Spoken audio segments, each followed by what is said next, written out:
and then remember we didn't register to vote. After months of campaigning and a record $4 billion spent, candidates now face their greatest challenge, getting Americans to put on some pants. So it's very important. Don't forget to head down to your local polling place and cancel out your dad's vote. Very important. Because, folks, we know in the election game, it's all about turnout. In the past, they've tried just about everything to get out the vote. TV ads, phone banks, pamphleting, busing people to the polls, robocalls. Of course, the problem with all those methods is that they rely on something few voters still have, a crap to give. Which is why I am so excited about a brand new get-out-the-vote tactic.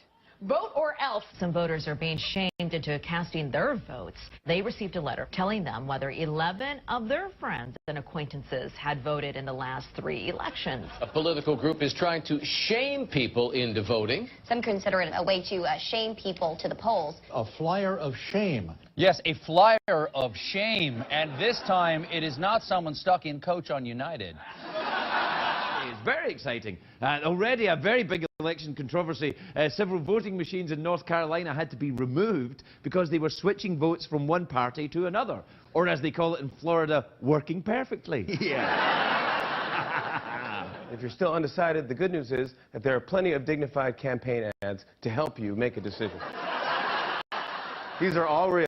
Take a look. I grew up castrating hogs on an Iowa farm. Congressman Yoder made news by skinny dipping on the job. I use my Glock to blow your balls off. More weed, less war. Vote Sean Hall. I like turtle soup. Tom Tillis and the Senate. It feels so right. You know what you say, Tom Tillis, the Senate.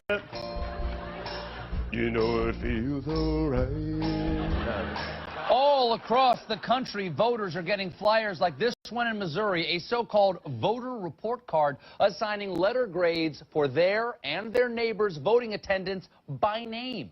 I mean, look here. The guy on the bottom voted only 60% of the time. He got a D. You better get those grades up, mister, or you'll never get into electoral college.